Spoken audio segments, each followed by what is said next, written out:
சத்குரு திருவடிகளே சரணம்.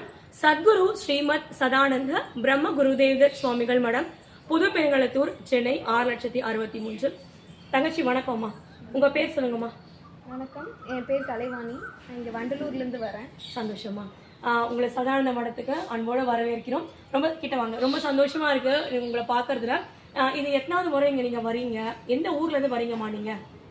இதான் ஃபஸ்ட் டைம் இங்கே யூடியூப் சேனல் பார்த்து ரெஃபரன்ஸ் பார்த்து வந்துட்டுருக்கோம்.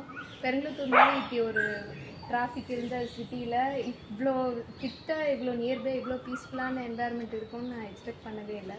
இதுதான் ஃபஸ்ட் டைம் யூடியூப் பார்த்து. ரொம்ப சந்தோஷமா இருக்கு கலைவாணி. இங்கே வரவங்க எல்லாருமே சொல்றது இதுதான், சிட்டிக்குள்ளே இந்த மாதிரி ஒரு இடமா அப்படின்னு கேட்பாங்க. ரொம்ப பீஸ்ஃபுல்லாக இருக்குன்னு சொல்லுவாங்க. உங்களுக்கும் அதே ஒரு எக்ஸ்பீரியன்ஸ் நீங்கள் ஃபீல் பண்ணியிருப்பீங்க. ரொம்ப சந்தோஷமா இருக்கு. நீங்கள் எந்த ஊர்லேருந்து வரீங்கம்மா? இங்கே வண்டலூர்லேருந்து வரீங்க. நீங்கள் யூடியூப் சேனல் எந்த சேனல் பார்த்து வந்தீங்கம்மா நீங்கள்? சித்தர்கள் திருவடி அப்படின்னு இருக்கு. அது வந்து சென்னையில் இருக்க ஆல்மோஸ்ட் எல்லா சித்தர்கள் கவர் பண்ணுறாங்க இருந்தது. அதில் இது நியர்பை இருக்குன்றதுனால நான் இன்னைக்கே கிளம்பி வந்துட்டேன். இன்னைக்கு தான் பார்த்தேன். அதுதான் கேள்வி. இன்னைக்கு தான் பார்த்தீங்களா? கிட்ட வாங்க. இன்னைக்கு தான் பார்த்தீங்களா? இன்னைக்கே பார்த்துட்டு இன்னைக்கே வந்து கிளம்பி வந்துட்டு ரொம்ப சந்தோஷமா இருக்குமா? உங்களுக்கு ஒரு மனசுல தோணிருக்கோம்ல, நம்ம இன்னைக்கே கிளம்புறோம், எப்படி இருக்குமோன்ற ஒரு expectations always have in our mind. So how you feel after you visit this madam? எப்படி இருக்கு உங்களுக்கு இந்த ஃபீல்? ரொம்ப பீஸ்ஃபுல்லாக இருக்குது, சந்தோஷமாக இருக்குது. ஆக்சுவலாக இவ்வளோ நேச்சர் கூட கனெக்டடாக பார்க்கு எல்லாமே ரொம்ப நல்லா மெயின்டைன்டாக இருக்குது, ரொம்ப க்ளீனாக இருக்குது. People are there also very friendly here. Super. நல்லா ஸ்பேஷியஸாக இருக்குது. சந்தோஷம். அதனால் இன்னும் பீப்புளுக்கு நிறைய ரீச் ஆகணும், நிறைய அவேர்னஸ் வந்து நிறைய பேர் வரணும்.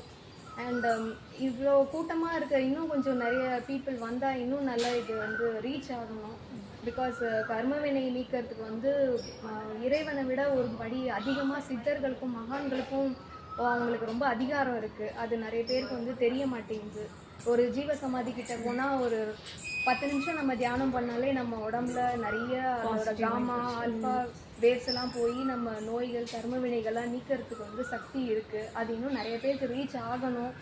அதுதான் நான் வந்து இறையர்கள் வந்து வேண்டிக்கிறேன்.